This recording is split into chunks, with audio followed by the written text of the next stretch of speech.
तो गाइस ये हमारा इको का first chapter Indian economy on the eve of independence.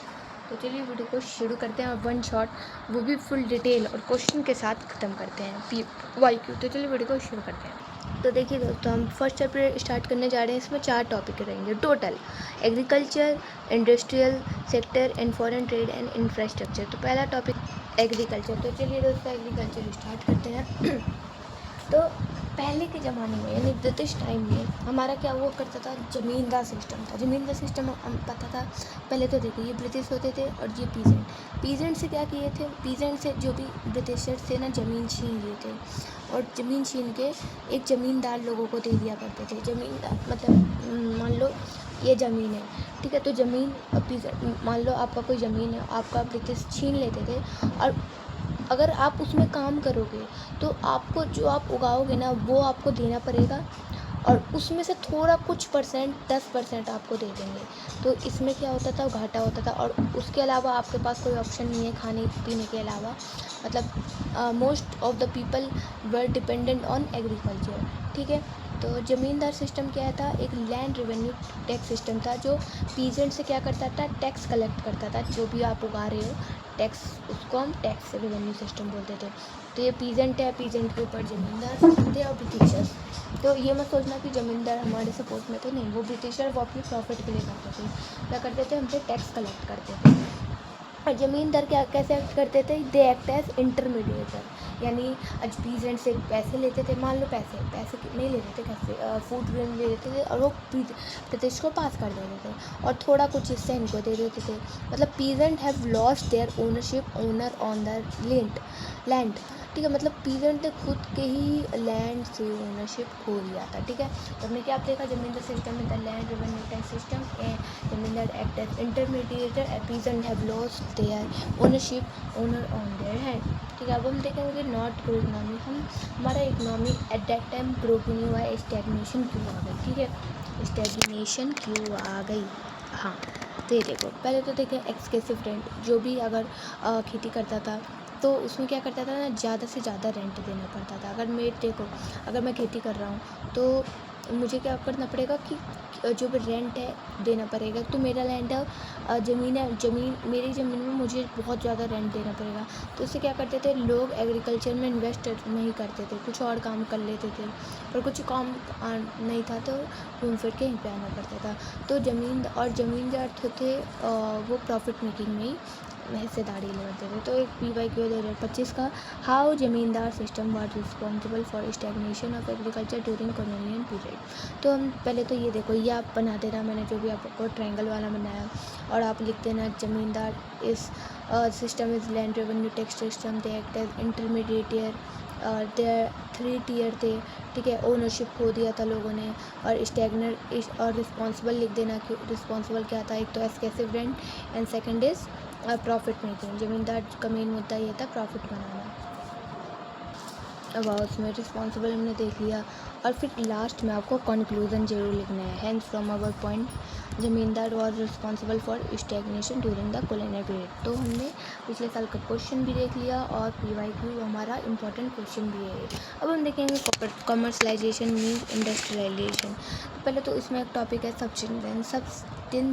Subsistence farming. Subsistence farming mean farming for own self. जब हम कोई फार्मिंग करता है अपने खाने पीने के लिए, मतलब बेचने के लिए नहीं, with the main motive for own self and for family and for our relations for subsistence farming, ठीक है। And commercialisation means production of crop for sale in the market rather than self consumption. मतलब commercialisation subsistence farming समझ आ गया होगा कि जो subsistence farming होता है वो सेल्फ के लिए होता है। कमर्शलाइजेशन मीन्स फार्मिंग करना for the making purpose of profit rather than self consumption, ठीक है। अब देखेंगे इफ़ेक्ट क्या है कमर्शलाइजेशन से। मतलब मैंने क्रॉप उगाया, उसको मैंने बेचा रेदर देन सेल्फ करना, तो इफ़ेक्ट क्या है। British force farmer to produce cash crop.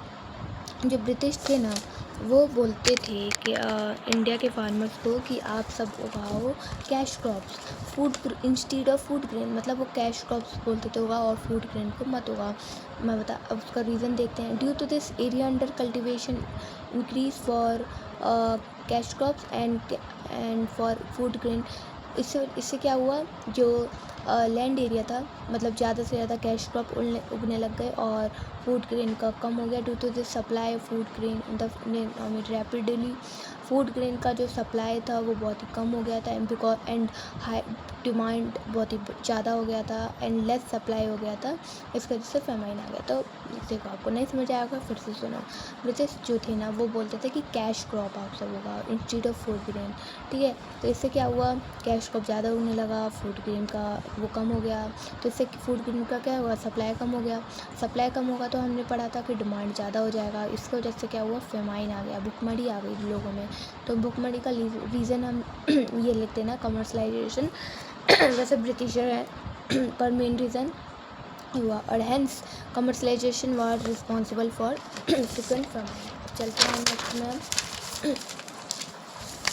अब हम देखेंगे इफेक्ट ऑफ पार्टीशन, ठीक है। इफेक्ट ऑफ पार्टीशन हमें पता है कि जब इंडिया का बंटवारा हो रहा था तो आधा जो जैसे इंडिया है जो कुछ हिस्सा पाकिस्तान में चला गया, उसको हम बोलते हैं वेस्ट पाकिस्तान, एंड कुछ ईस्ट बंगाल में चला गया जो बांग्लादेश के पास है, ठीक है। अब जो पाकिस्तान में और बांग्लादेश में कहीं ना वो बहुत ही फर्टाइल एरिया था, ठीक है, क्योंकि रिवर से जो भी बहते थे उसके जो भी रॉक्स थे वो सेडिमेंट्री बना लेता है, ठीक है। अब कोई नहीं, ये ज्योग्राफी का पार्ट हो गया पर कोई नहीं। तो देखो हाईली रेटेड, जब हमें पता है कि इंडिया का जब बंटवारा हो रहा था तो जो पाकिस्तान बटा उसको हम बोलते थे वेस्ट बंगाल, और जो बांग्लादेश के साथ बंटवारा हुआ उसको ईस्ट बंगाल, आप इतना याद रखो। फिर और जो हाईली इरिगेटेड एरिया था वो ज़्यादा से ज़्यादा हाईली इरिगेटेड जहाँ चला गया था वेंट पाकिस्तान में, और जो majority of jute producing area went to east Pakistan. सबसे ज़्यादा जो जूट प्रोड्यूस कहाँ होता है पहले तो ये बताओ, ईस्ट पाकिस्तान, यानी अभी भी होता है Bangladesh, largest producer of jute का है Bangladesh. Due to this we face shortage of food grain, इसकी वजह से हम क्या हुआ कि शॉर्टेज होने लगा। क्यों भाई फर्टाइल एरिया ही नहीं था, पानी की कमी थी, तो इसलिए हम ज़्यादा उगा नहीं पाते थे। And majority of jute produce area in east Pakistan, ठीक है। अब देखो आंसर कैसे लिखना है, पहले आप इंट्रो लिखोगे, फिर कंटेंट लिखोगे, फिर कंक्लूजन लिखोगे। मैंने आपको साथ साथ ये भी बताया। अब चलते हैं नेक्स्ट टॉपिक में कि how commercialisation of agriculture, mixing है ये क्वेश्चन का। How commercialisation of agriculture income inequality, commercialisation की वजह से एग्रीकल्चर में इनकम इनक्वालिटी की हुई। पहले तो हम देखेंगे सिस्टमेटिक डी इंडस्ट्रियलाइजेशन, ये क्वेश्चन अभी बाद में करेंगे, तो उससे पहले हम ये टॉपिक देख लेते हैं। सिस्टमेटिक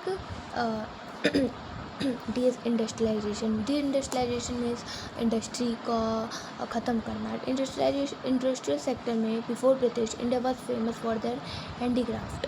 देखो इंडस्ट्री से पहले हम क्या करते थे, बिन मशीन के सामान बनाते थे, ठीक है। हैंडीक्राफ्ट, हाथ के कुछ भी सामान बनाते, एम्ब्रॉयडरी बना लेते थे, हैंडीक्राफ्ट बना लेते।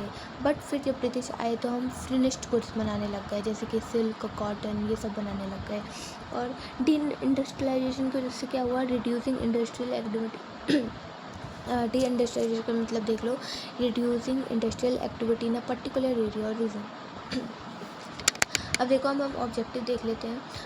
मतलब ब्रिटिश का क्या ऑब्जेक्टिव था कि डीज इंडस्ट्रियलाइजेशन वो क्यों चाह रहे थे कि हमारे इंडिया में हो, because to reduce India into exporter of finish product. वो चाहते थे कि इंडिया एक्सपोर्ट नहीं करे फिनिश प्रोडक्ट का। हम क्या करते थे ना कि हैंडीक्राफ्ट के बाद फिनिश्ड गुड का प्रोडक्ट कर रहे थे। मैंने बताया कि जब इंडस्ट्रियल सेक्टर नहीं था हमारे इंडिया में तो हम हैंडीक्राफ्ट का प्रोड्यूस करते थे और फिनिश्ड गुड्स बना के बेचते थे। पर वो चाहते थे कि नहीं भाई फिनिश्ड गुड्स हम एक्सपोर्ट ना करें एट इंक्रीज ऑफ हम देखो एकदम ध्यान से सुनो मेरी बात को। वो चाहते थे कि हम फिनिश्ड गुड्स का एक्सपोर्ट नहीं करें। एक्सपोर्ट यानी अपने देश से दूसरे देश में सामान बेचना, ठीक है। तो वो चाहते थे कि फिनिश्ड गुड्स का हम सामान नहीं बेचें, हम बेचें रॉ मटेरियल। जैसे आप क्या बोल सकते हो, कॉटन बोल लो, मान लो कॉटन से क्या बनेगा, कॉटन से कोई कपड़ा बनेगा तो कपड़ा वो सब बेचेंगे। तो अगर हम उन्हें रॉ मटेरियल बेचेंगे सस्ते में और वो महंगे में बेचते थे, ठीक है, वो बहुत चालाक थे। विद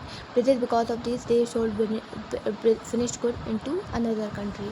तो हम वो चाहते थे कि हम रॉ मटेरियल उन्हें बेचें और फिनिश्ड गुड्स वो बेचेंगे अलग अलग कंट्री में फ़ायदा में। To develop India as a market for Britain was made finished goods. वो इंडिया को एज अ मार्केट बना लिए थे फिनिश्ड गुड्स के लिए, ठीक है। अब ब्रिटिश ने ये कैसे किया, डिस्क्रिमिनेटेड टैरिफ पॉलिसी। अब हम देखो duty free export and raw material.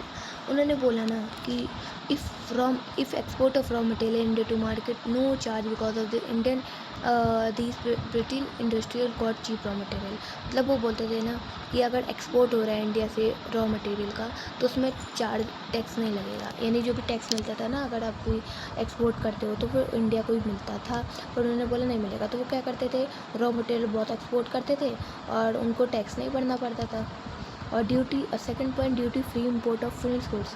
वो बोलते थे ना कि no charge on Britain import on final goods, मतलब जो भी हम फाइनल गुड्स लेंगे हम पैसा नहीं लेंगे। मतलब देखो, एक तो जाने में भी पैसा नहीं दे रहे वो, एक तो लेने में पैसा नहीं देंगे। ड्यू टू दिस अफोर्डेबल हो गया पीपल्स को, सस्ता सामान बेचते थे, ठीक है। They are more accessible to India market. अब थर्ड क्या हुआ कि अगर हम रॉ मटेरियल के अलावा फिनिश गुड्स बेचेंगे दूसरे कंट्री में तो वो बहुत तगड़ा वाला चार्ज हमें पे करना पड़ेगा, तो एक्सपेंसिव हो गया था ये इंडिया के लिए। तो इससे इफेक्ट क्या आया, अनएम्प्लॉयमेंट हो गया in India industrial sector. Before India agriculture में डिपेंडेंट थे, फिर लोग इसमें आए तो लोग क्या हुए, एम्प्लॉयमेंट हो गए, लोग फिर एग्रीकल्चर में चले गए। और इससे क्या हुआ, due to this people shift to agriculture. Limitation हम देखेंगे, डिस्क्रिमिनेटरी टैरिफ, ठीक है। तो दोस्तों फॉरेन ट्रेड वाला टॉपिक हम अगले पार्ट में करेंगे। तो इस वीडियो के लिए इतना ही, तब तक के लिए अगर कोई वीडियो को अच्छा लगा तो कमेंट में ज़रूर बताना, पार्ट 2 चाहिए तो कमेंट में ज़रूर बताना।